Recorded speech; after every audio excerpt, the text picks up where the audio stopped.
Hello everyone and welcome back to Coach Craig's Sports. Today is Sunday, November 7th, and this is the NBA DFS video for today. So we're going to be going over a recap of yesterday's picks, talking about the injuries in play for today's games, and then talking about my picks for both DraftKings and FanDuel for today. But with that being said, we'll get started off with the recap from yesterday. So at the point guard position, had Dennis Schroeder. $5,400, was looking for 27 points out of him. He ended up with 34, so he was a hit. Then as shooting guard, we had Shake Milton. $4,500, looking for about 23 points out of him, got to 36.75, so he was also a hit. Then in a small forward position, we had Georges Niang, $4,700, looking for about 24 points out of him, he got to 19.25. He was a miss, only ended up playing 25 minutes in this game. Despite the 76ers being a little bit depleted, for whatever reason, Paul Reed ended up in that starting lineup. He was 3 for 10 shooting, just not the best night overall, probably a guy that didn't kill you too much overall though. Then at power forward, as soon as we heard DeAndre Ayton was out, Frank Kaminsky went right into this core picks. $3,400, was looking for about 17 points out of him. He ended up with 32, so he was a massive hit.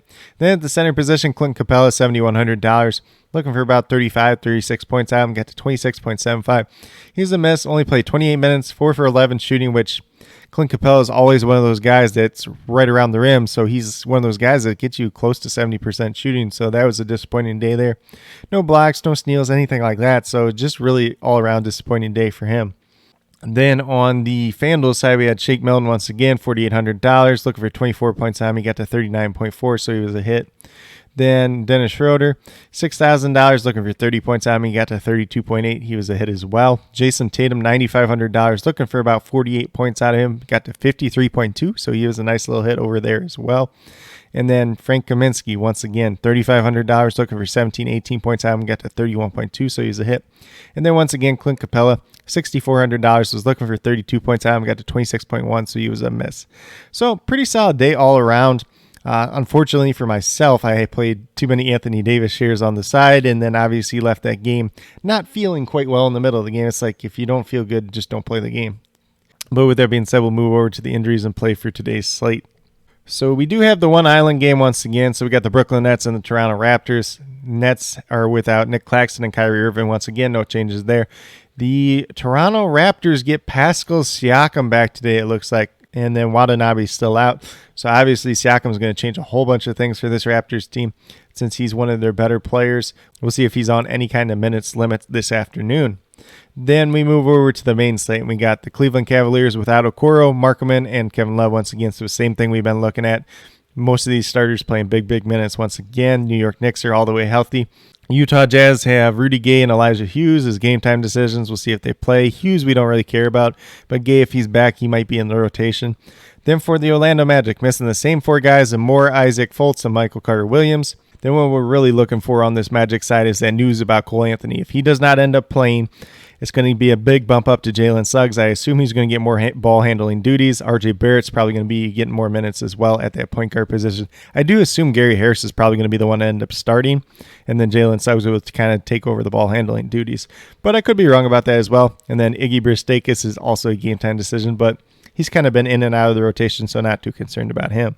Moving down to the Pacers, we got TJ Warren out once again, Jeremy Lamb, Malcolm Brogdon, and Jackson are all game time decisions. We'll see if they play or not. The Kings are all the way healthy.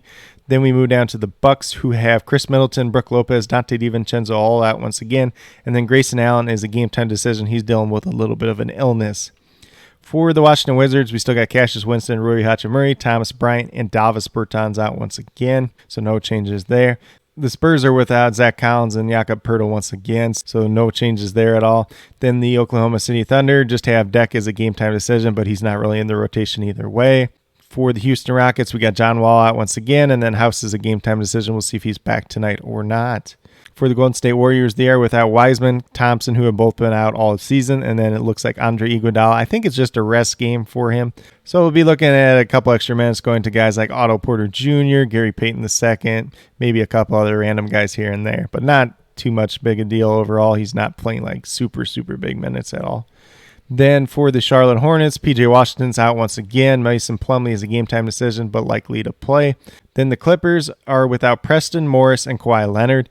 But the big news there is that Serge Ibaka is supposedly healthy for this game, so we'll see how he factors into that rotation. But with that being said, that's a quick little rundown on all the injuries for today's slate. But with that being said, we'll get over to FanDuel and talk about my picks over there. So at the point guard position, we got Jalen Suggs. Like I mentioned already, Cole Anthony, I don't think he's going to end up playing today. So Jalen Suggs is somebody I have a lot of interest in, $4,700. We're looking for about 23, 24 points out of him. That's essentially what he's averaging on the season. Now have him take over that ball handling duty where he's going to get a couple more assists, maybe a couple more shots without Cole Anthony in this lineup. For this price tag, you got a lot of upside there. I got him projected for about 25 points tonight. So I think he definitely can outperform his price tag rather easily. Then at the shooting guard position, I got Pat Connaughton. He is $4,400, looking for 22 points out of him. That's essentially what he's averaging on the season. A little bit of a pace-up spot against the Wizards. He's kind of one of them guys. He'll have a really good game and a really bad game, kind of back and forth, just depending on how he's shooting. There's a chance Grayson Allen doesn't play in this game. Probably solidifies his minutes just a little bit more. He's getting about 28, 29 on the regular. So Pat Connaughton, maybe a couple extra shot attempts if Grayson Allen's not out there playing. Then Karis LeVert, $6,900, looking for about 34, 35 points out of him. I do have him projected for 35 today. He's averaging about 30 on the season. We've seen his minute limit kind of go out the window now. Playing against the Kings should be a very good matchup there. Probably a guy that's not going to draw a lot of ownership overall in today's slate, but a guy that I do like quite a bit. Then at the power forward position, we're going down to Denny Advia, $3,500, looking for 17, 18 points out of him, averaging about 16.5 on the season. He's been playing bigger minutes the last couple games without Davis Bertans in the rotation, so he's definitely a guy that I think is going to be one of the better values plays today, and one of the value plays that's really going under the radar. Not a lot of people are talking about him. Then at the center position, we got Mitchell Robinson, $4,400, look for about 22 points out of him, averaging 23 on the season. I have him projected for about 25, 26 points in this game. Definitely has a little bit of upside for more, but going against the Cleveland Cavaliers, who are another team that likes to play big, definitely going to be a benefit for him because he's going to be out there with Julius Randle more times than not.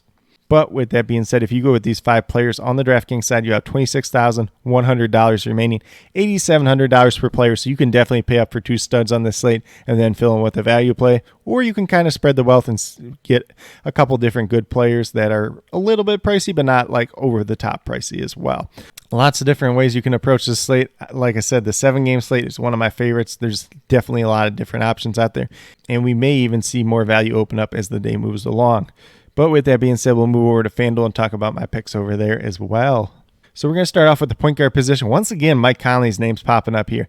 $5,400 still, looking for 27 points out of him. Got him projected for about 30 in this one. He's played very, very well recently. A very good matchup against the Orlando Magic. And then we're going to move over to the opposite side of that game at the shooting guard position. Franz Wagner once again. $5,400. This is a play that's probably going to change throughout the day, though. Looking for about 27 points out of him. You know, I got him projected for about 27. This is, if Cole Anthony is not out there, he might get a couple extra shots. He might get a couple extra minutes as well. So it's definitely somebody I'm not afraid of playing once again today. Then at small forward, this is a name that you're probably not expecting, and it's Eric Gordon. $3,900 is just a dirt cheap price tag for him. He's been playing big minutes lately. If his shot's going down tonight in a pace-up spot against the Golden State Warriors, this could be the play that sets you over the edge in GPP formats. Then we'll move down to the power forward position. I got Thaddeus Young. He's been playing a decent amount of minutes at that center position for the Spurs. They're playing against Oklahoma City Thunder, who don't typically play big. Should favor Thaddeus Young in this matchup overall. $4,600. You're looking for about 23 points out of him. I got him projected for about 25, 26 points in this game. Definitely has some upside for more, especially if he sees more minutes than he has been seeing in recent games. Then last but not least at that center position, we're going right back to Evan Mobley. I know he burned us the last time, but $6,000 is a very nice price tag for him, looking for 30 points out of him. He's averaging almost 32 on the season. I got him projected for 31 in this matchup. I think it's going to be a matchup that favors him quite a bit. But with that being said, if you go with these 5 players on the FanDuel side, you have $34,700 remaining, almost $8,700 remaining per player, which I believe is the same as on DraftKings, oddly enough. But you can definitely pay up for 2 studs and put them in there, find some value plays, mix and match, and see what works best for you, or once again, spread the wealth. There's going to be a lot of options out there on the 7-game slate tonight. But with that being said, these are my picks for both FanDuel and DraftKings for today, Sunday, November 7th. As always, if you have any questions at all regarding NBA DFS, feel free to leave them down in the comments below. Also, be sure to let me know your favorite play on tonight's slate, whether it's on FanDuel or DraftKings. But with that being said, if you are new to my channel, please consider subscribing. Definitely would appreciate it. It helps to build the community that we're trying to build here at Coach Craig Sports, which is one that's truly for you, the viewers, helping you with your DFS, whether it's NBA or NFL, helping you with your fantasy football teams. And then with that being said, if you are a new or current subscriber who's yet to do so, also hit that notification bell down below. It's going to let you know every single time I upload a video. And like I've been saying, I upload daily NBA DFS videos just like this. So make sure you're subscribed and you have that notification bell on so you never miss a beat, especially when it comes to NBA DFS. But with that being said, that's all I have for today's video. Hopefully you all enjoyed. And then last but not least, special little shout out to each and every one of you watching today's video. I truly do appreciate you taking the time out of your day to watch this video. Definitely means a lot to me, and I hope each and every one of you has a great rest of your day.